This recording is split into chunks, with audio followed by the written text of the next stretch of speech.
Bonjour à tous. Aujourd'hui, je vous propose une présentation sur la régulation du gaz couleur dans une centrale CO2 transcritique. Pour bien comprendre le fonctionnement, je vais utiliser une platine pédagogique qui simule une production frigorifique. Elle dispose de potentiomètres pour simuler les capteurs de pression et les sondes de température. Elle permet également de visualiser les signaux de commande envoyés par l'automate de la centrale. Sur le schéma fluidique, j'ai représenté les principaux éléments qui s'apparentent à un circuit classique. Nous retrouvons une bouteille réserve liquide qui alimente les détendeurs des postes frigorifiques. À la sortie, les vapeurs sont acheminées au compresseur avant d'être refoulées au gaz couleur. Nous parlerons plus tard de la vanne HP entre le gaz couleur et la bouteille liquide. Que l'on soit en mode subcritique ou transcritique, l'automate cherche à maintenir un pincement constant, en général 2 degrés, entre la température de sortie du gaz couleur et la température extérieure. Par exemple, si la température extérieure est de 22 degrés, la consigne de sortie du gaz couleur est de 24 degrés. Les ventilateurs vont donc moduler leur vitesse pour atteindre cette consigne.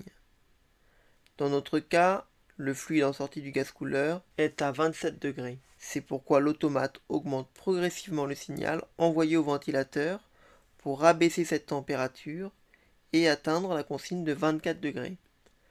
Le signal ventilateur est visible soit dans Service Tool, soit directement sur la platine via le voltmètre jaune de gauche. Juste en dessous, on peut aussi observer le signal de la vanne HP évoluer. À votre avis, pourquoi? Selon vous, sur quels critères la vanne est pilotée?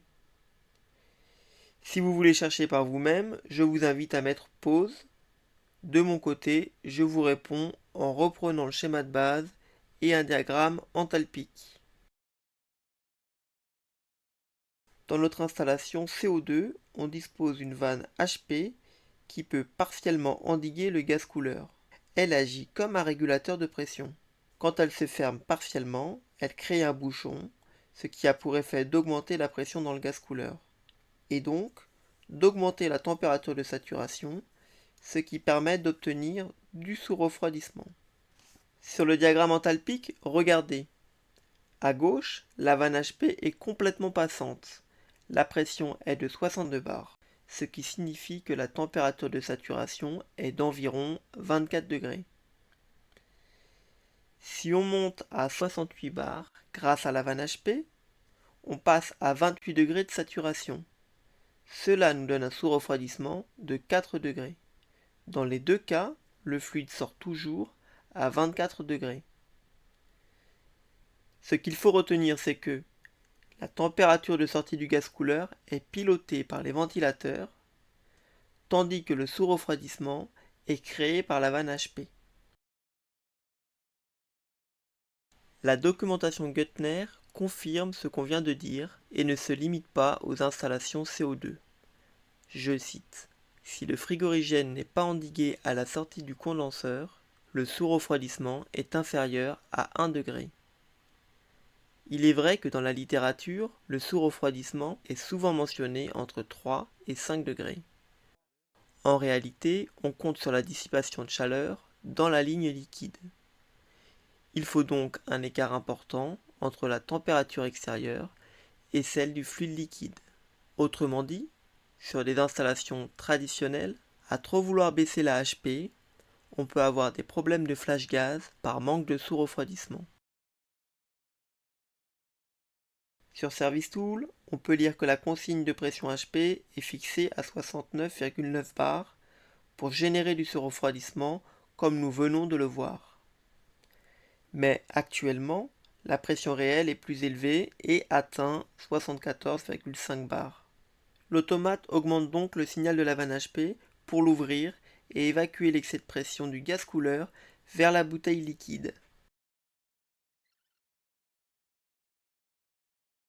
Pour parler du fonctionnement en régime transcritique, je dois compléter notre schéma en ajoutant la vanne flash gaz qui permet de maintenir la pression dans le réservoir. Regardons rapidement les pressions typiques d'une installation au CO2. La basse pression, en sortie des évaporateurs, est autour de 25 bars pour une température de moins 10 degrés. La moyenne pression, au niveau du réservoir, est souvent maintenue environ 10 bars au-dessus, autour de 35 bars, soit une température proche de 2 degrés. Et enfin, la haute pression, entre 50 et 105 bars. Question. Selon vous, en été, quels critères permettent de faire varier la haute pression? Si vous voulez réfléchir de votre côté, je vous invite à mettre pause. La haute pression est régulée pour obtenir le meilleur COP, c'est-à-dire le meilleur rapport entre la puissance frigorifique produite et l'énergie électrique consommée. Ici, le but du jeu est de fabriquer un maximum de liquide dans la bouteille, car c'est ce liquide qui alimente les postes frigorifiques. En revanche, la vapeur présente dans la bouteille, qui est évacuée par la vanne flash gaz, ne participe pas à la production de froid. Elle représente du travail inutile pour les compresseurs. Sur le diagramme enthalpique, on cherche donc à déplacer le point de sortie du gaz couleur vers la gauche pour que le fluide ait un titre vapeur plus faible. On est ici en régime transcritique, donc au-dessus de 73 bars. Dans cette zone, la température et la pression ne sont plus liées. La température est contrôlée par la vitesse des ventilateurs. La pression, elle, est gérée par la vanne HP. Prenons un exemple à 40 degrés en sortie du gaz couleur. Je trace l'isotherme en bleu. Si la vanne HP maintient 80 bars, on lit un titre vapeur de 65% dans la bouteille. Cela signifie que les compresseurs déplacent principalement du flash gaz, donc sont peu efficaces. Si on monte la pression à 103 bars, le titre vapeur chute à 35% dans la bouteille. Cela veut dire que la majorité du débit est sous forme liquide.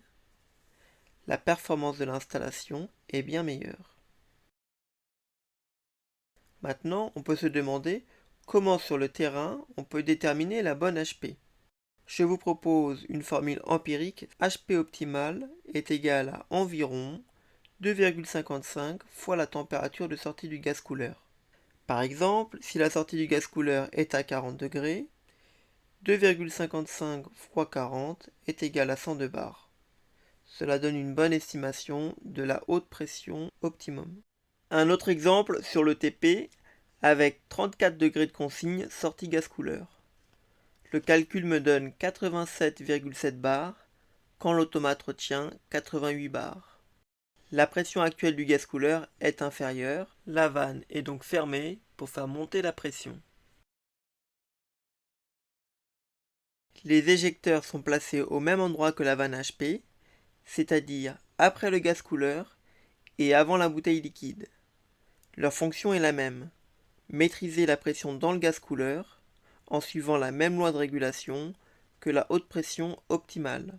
Mais les éjecteurs ont une particularité intéressante.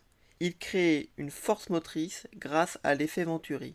Pour une explication plus détaillée, vous pouvez consulter mes vidéos, les liens sont dans la description. À l'intérieur du boîtier, on trouve plusieurs buses d'éjecteurs. La plus petite est appelée buse liquide. Elle est plus performante quand la différence de pression est faible. Les autres sont des buses vapeur, plus efficaces quand la HP est élevée. Le pilotage de la pression HP se fait en combinant plusieurs buses pour moduler le débit total dirigé vers la bouteille. Nous nous retrouvons dans une situation où la HP est faible car il fait frais dehors.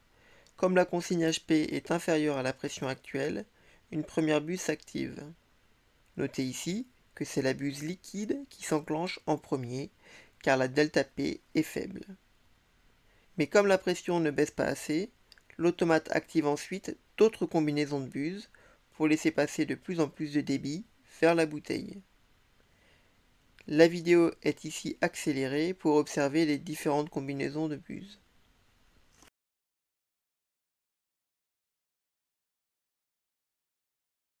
Voyons maintenant la situation avec une forte HP comme en plein été avec une température extérieure plus élevée.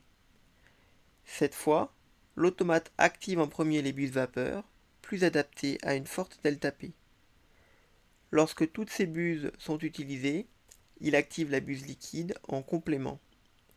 En dernier recours, l'automate pilote la vanne HP si la pression ne redescend toujours pas.